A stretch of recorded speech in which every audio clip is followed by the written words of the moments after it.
আসসালামু আলাইকুম সবাইকে। সবাই কেমন আছেন? আশা করি সবাই ভালো আছেন। আলহামদুলিল্লাহ আমরাও ভালো আছি। ফারিস্তা মমস ওয়ার্ল্ড থেকে আপনাদের সবাইকে স্বাগতম। আবারও হাজির হলাম নতুন আরেকটি ভ্লগ নিয়ে আপনাদের মাঝে।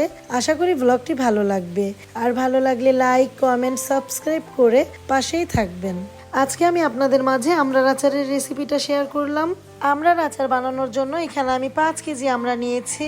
আমড়াগুলো কিন্তু খেতে প্রচন্ড মিষ্টি, আর এই আমড়াগুলো আমার ছোট বোনকে যশোর থেকে আজাদ ভাইয়ের ওয়াইফ সে পাঠিয়েছিল।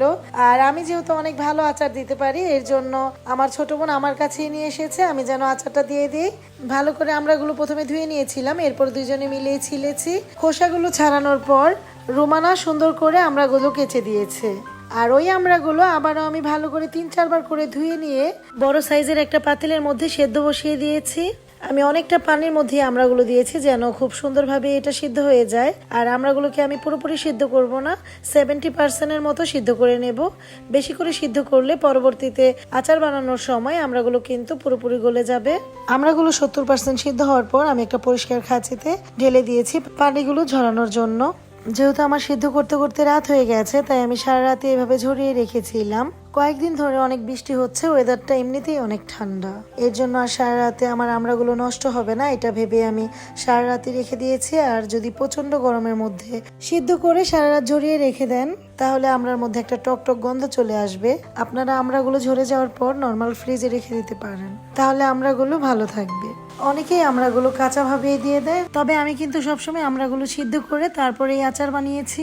আমার কাছে মনে হয় আমড়াটা সিদ্ধ করে নিলেই ভালো হয়, আমড়াটাও সফট হয়ে যায় আর আচারটা তৈরি করতেও অনেক তাড়াতাড়ি হয়ে যায়। আমার মনে হয় টক ভাবটাও চলে যায়, চিনির পরিমাণটাও কম লাগে।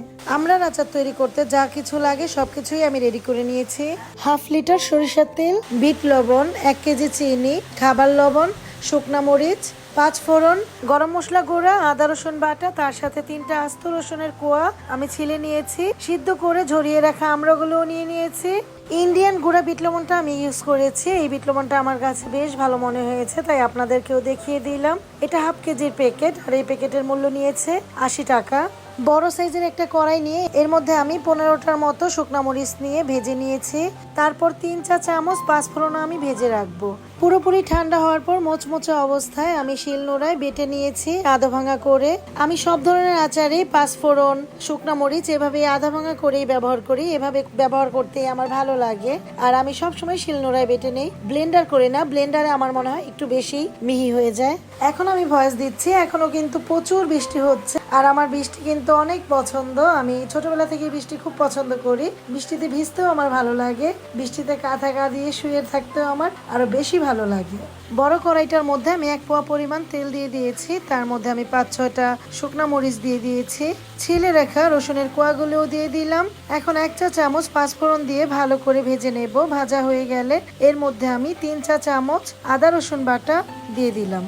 আমি আমড়ার আচারটার মধ্যে কোনো ধরনের মশলা, হলুদ মরিচের মশলা ব্যবহার করিনি, যেহেতু এখানে অনেকগুলো শুকনো মরিচের ফাঁকি, আস্ত শুকনো মরিচ আছে।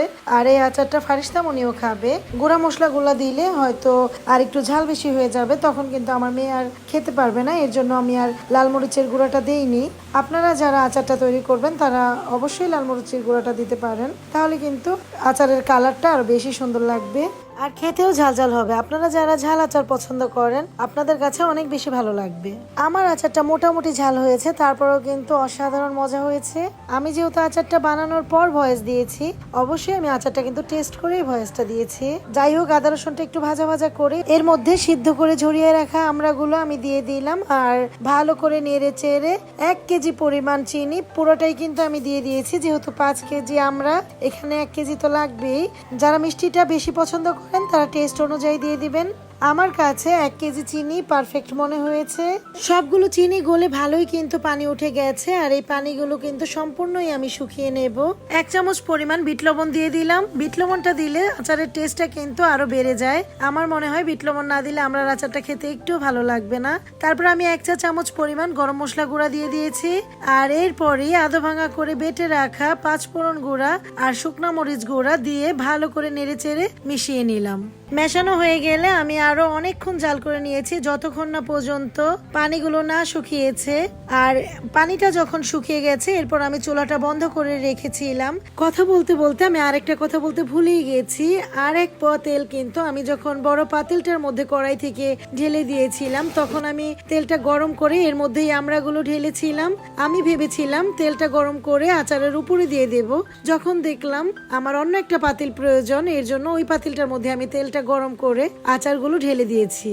এরপর বিকেলবেলা আবারও আমি আমড়ার আচারগুলো জাল করে নিয়েছি, যতক্ষণ না পর্যন্ত তেল উঠেছে। আচারের মধ্যে যদি একটু পরিমাণ পানি থাকে তাহলে কিন্তু আচারটা বেশি দিন সংরক্ষণ করা যাবে না, আচারগুলো নষ্ট হয়ে যাবে। এর জন্য আমি খেয়াল করেছি যতক্ষণ না পর্যন্ত তেল উঠেছে ততক্ষণ পর্যন্ত আমি জাল করে নিয়েছি।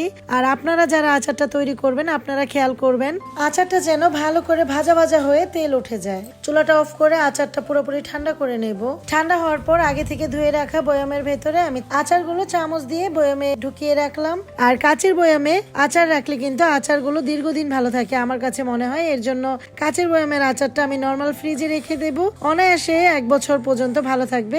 আরেকবার আমড়ার আচার আসার পর্যন্ত আমি কিন্তু কোনো সিরকা বা ভিনেগার কিছু ইউজ করিনি। এরপরেও কিন্তু আমার আচারটা অনেকদিন পর্যন্ত ভালো থাকবে, যেহেতু আমি অনেক ভাজা ভাজা করে ফেলেছি আচারটা জাল করতে করতে। এর মধ্যে একটু পরিমাণও পানি নেই।